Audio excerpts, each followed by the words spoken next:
presse, je vous salue et vous remercie d'avoir répondu à notre appel. J'ai voulu tenir ce point de presse pour informer l'opinion tant nationale qu'internationale sur le déroulement du processus électoral et plus particulièrement sur la manière dont la campagne s'est déroulée, mais également informer le peuple congolais sur les dispositifs sécuritaires que nous avons mis en place pour que les élections se passent très bien. Comme vous le savez, la campagne électorale a duré 1 mois et elle a pris fin hier, vous le savez bien. D'une manière générale, cette campagne s'est déroulée sur toute l'étendue de la République. Et tous les candidats se sont déployés selon leur aise. Ils se sont rendus partout où ils voulaient aller, en toute sécurité, sans entrave aucune, et cela conformément aux instructions que j'avais données au gouverneur des provinces, au service de défense et de sécurité. Nous avons cependant enregistré quelques incidents, notamment dans les provinces de Maniema, à Kindu, dans les Lualaba à Kolwezi, dans le Congo central à Mwanda. Et malheureusement, avant-hier, nous avons connu d'autres événements malheureux dans les Hauts-Katanga. Ces incidents qui, malheureusement, plus précisément à Kindu, ont causé la mort d'hommes, sont condamnables. Ils ont été occasionnés par certains politiciens, comme vous pouvez le savoir, les politiciens ont mal de positionnement. Certains ont eu à boycotter le processus électoral, d'autres ont accès à aller dans ce processus, non pas pour le faire aboutir de manière heureuse, mais provoquer des incidents. Il vous rappellera qu'un candidat président de la République, c'est lui qui aspire à la gestion de ce pays, s'est permis, s'est autorisé de descendre dans les rues et se mettre à arracher personnellement les effigies d'autres candidats. Et cet acte n'était pas un acte de hasard. C'était un acte prémédité, sachant qu'en le faisant, les partisans des candidats dont il allait arracher les effigies allaient nécessairement réagir. Ici, je parle plus précisément de mon frère Franck Diongo, avec lequel j'entretiens de très bonnes relations. Et lorsque vous l'avez suivi sur une radio de la place, il a confirmé qu'il a eu à conférer avec moi avant son acte.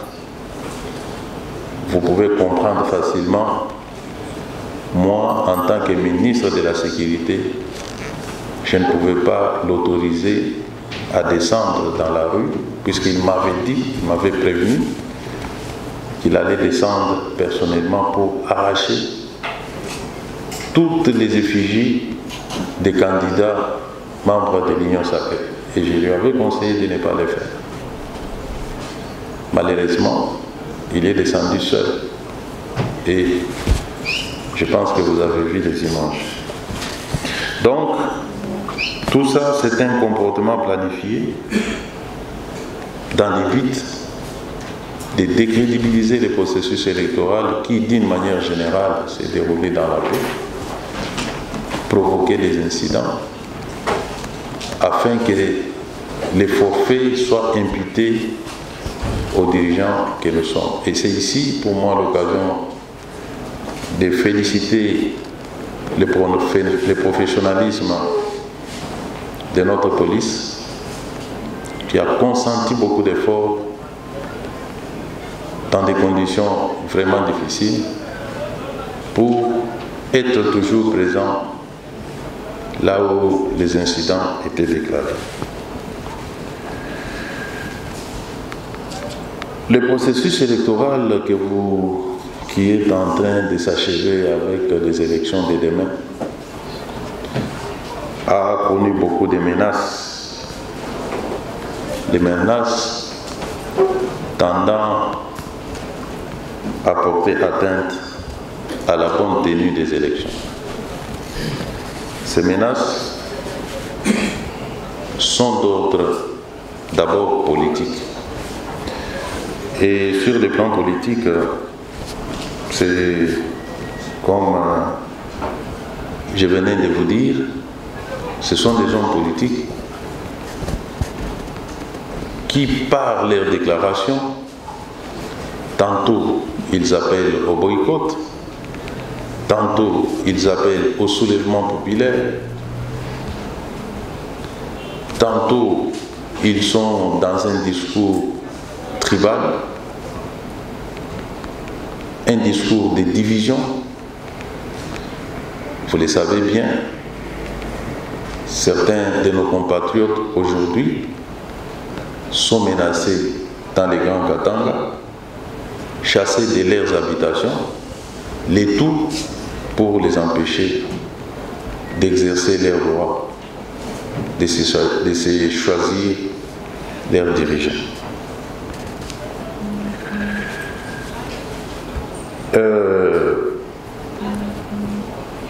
Il y a d'autres menaces d'ordre purement sécuritaire. Vous savez bien que le pays fait face à la guerre. Une guerre nous imposée par les Rwandais. Et je pense que vous devez avoir suivi le président rwandais à un moment donné faire allusion à la politique intérieure de notre pays, alléguant que Félix Tshisekedi ne veut pas organiser des élections et que ce dernier voulait prendre les Rwandais comme bouc émissaire pour justifier la non-organisation des élections. Alors que les Rwandais est sur nos territoires, son armée est sur nos territoires, tue, viole, massacre nos populations. Il s'agit d'une menace qui a pesé lourdement sur ces processus électoraux. Tout a été mis en œuvre pour faire tomber la ville de Goma et faire d'autres progrès sur les champs de bataille afin de pousser le gouvernement à repousser la tenue des élections. Et le tout avec la complicité de certains politiciens. Certains de ces politiciens ont été dénichés, traduits en justice parce qu'il y a des preuves qu'ils sont en contact avec les terroristes rwandais du M23.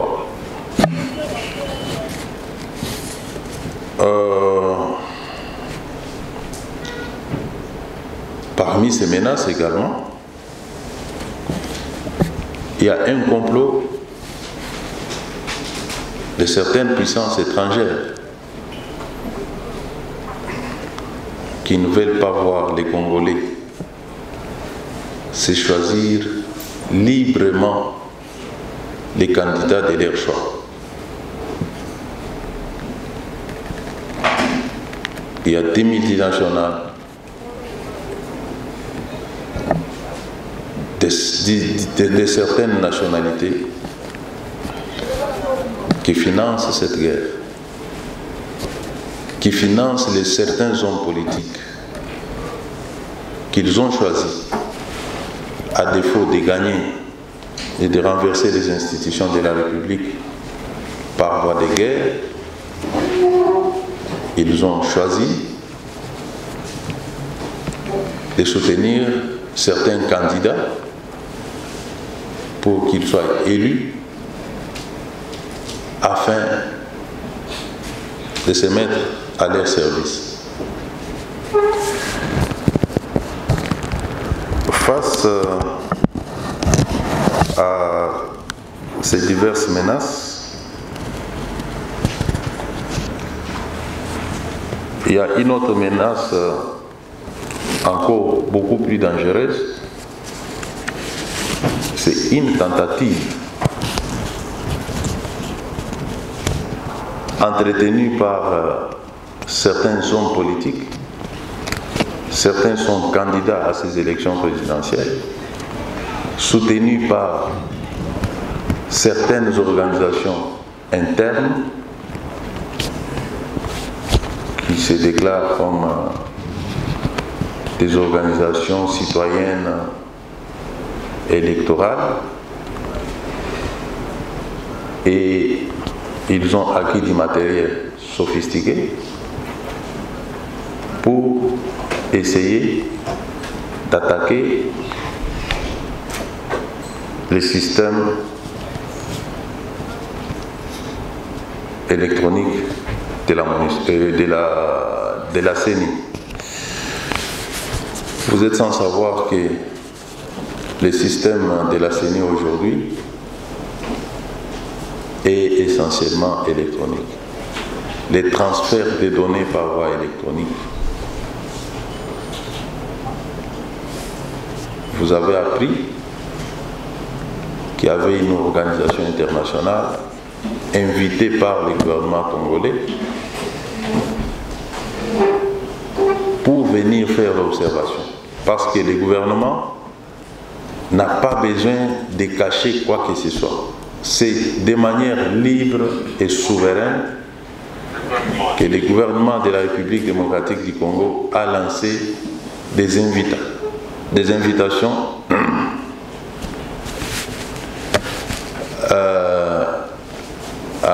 à certaines organisations. Vous allez m'excuser, j'ai une gorge qui sèche. Donc, je disais, il y a les gouvernements de la République démocratique du Congo qui a lancé des invitations à des organisations internationales pour venir faire l'observation de ces élections, sans contrainte aucune. Mais certaines de ces organisations se sont amenées avec une technologie susceptible effectivement de pénétrer les systèmes électroniques de la CENI et capable de manipuler les résultats des élections.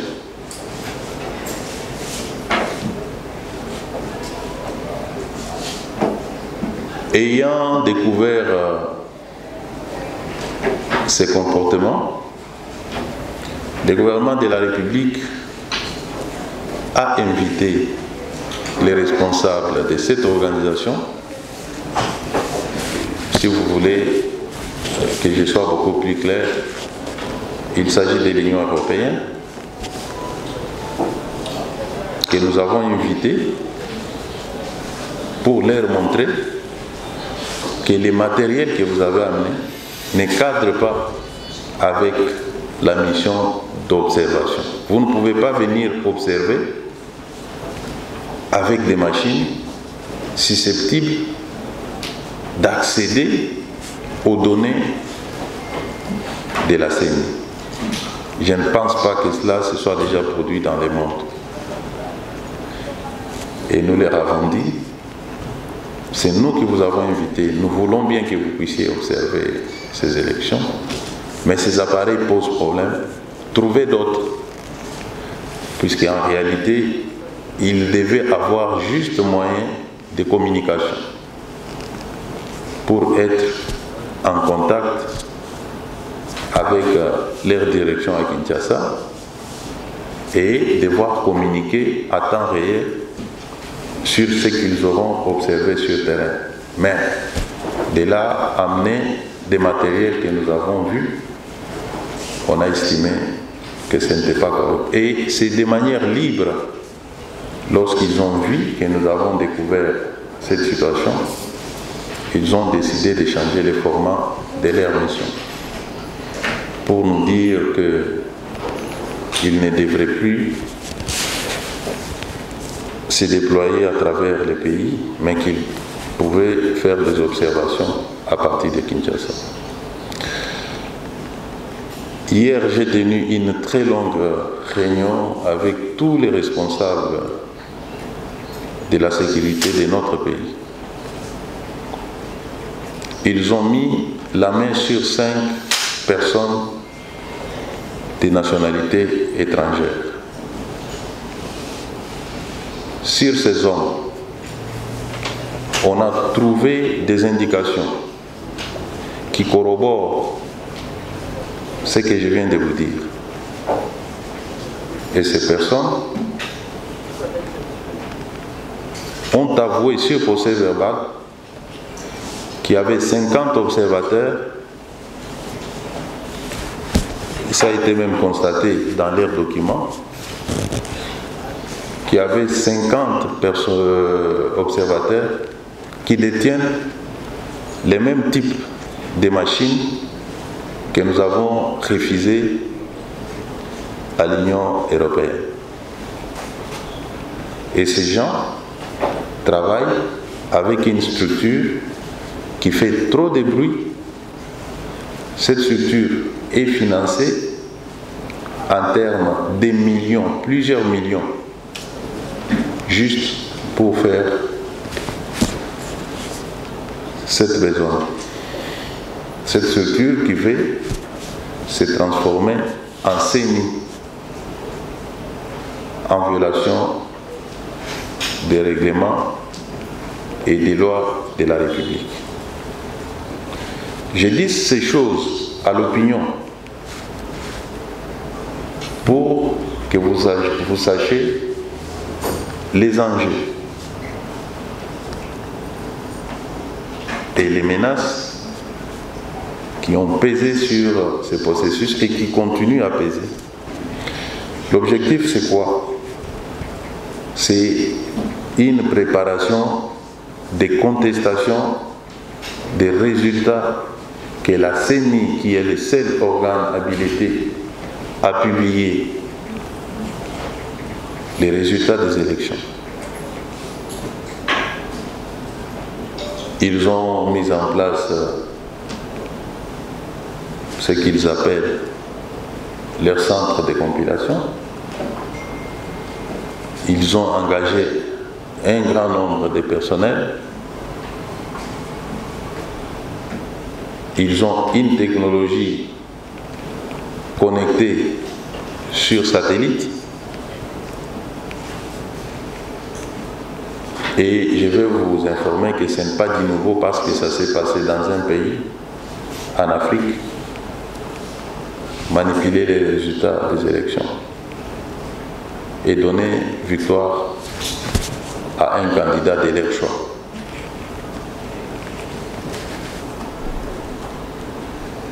Face donc à ces diverses menaces, le gouvernement de la République a pris toutes les dispositions, je dis bien toutes les dispositions nécessaires pour y faire face et mettre en déroute tous les aventuriers qui vont tenter de perturber ce processus que nous avons mené avec les fonds propres. Nous n'accepterons pas qu'il y ait des gens venus d'ailleurs pour influencer les choix du peuple congolais. Vous l'aurez remarqué, nous avons voulu que ce processus électoral soit le plus inclusif possible. Nous avons voulu que ce processus soit le plus transparent possible, raison pour laquelle, de manière souveraine, nous avons invité ces organisations internationales. Mais nous n'avons pas accepté que quelqu'un vienne manipuler les élections pour changer la volonté du peuple congolais qu'il va exprimer demain dans les urnes. Je voudrais donc rassurer à l'ensemble de nos compatriotes que nos forces de défense et de sécurité ont pris toutes les dispositions pour faire face à ces défis sécuritaires que nous imposent les ennemis de la démocratie et de notre peuple.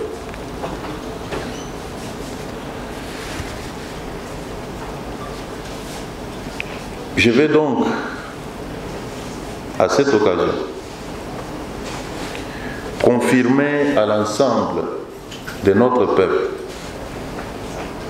et de l'opinion internationale que demain,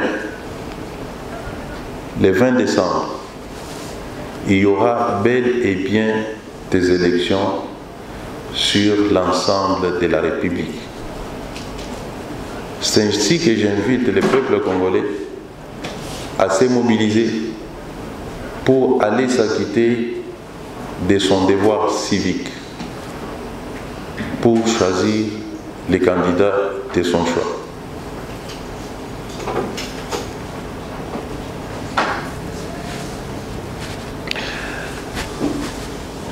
Comme je l'ai dit précédemment,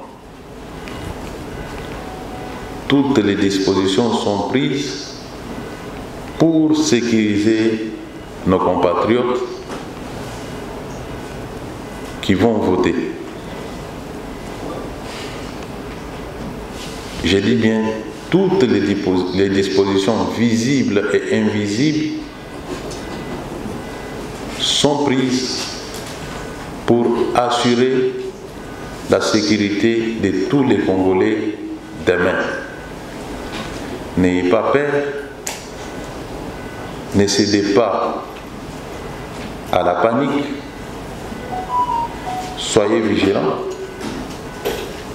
soyez vous-même les premiers agents de sécurité pour mettre hors l'état de nuire quiconque viendra dans un esprit de semer les troubles.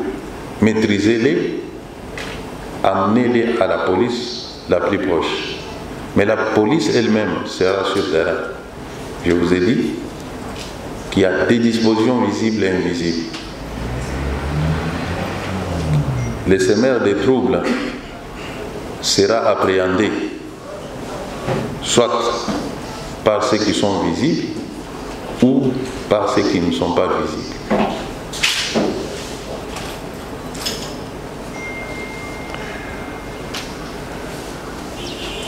Et je vais donc finir mon message par un appel à l'apaisement. À mes sœurs et frères compatriotes congolais, Demain, vous allez exercer votre droit constitutionnel, qui est un devoir civique. Vous devez l'exercer dans la dignité.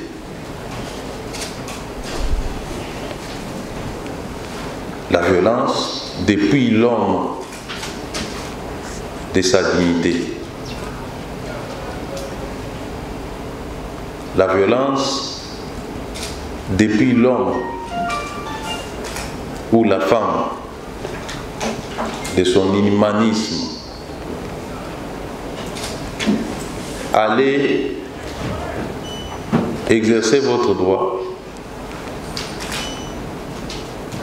sans perturber la liberté des autres.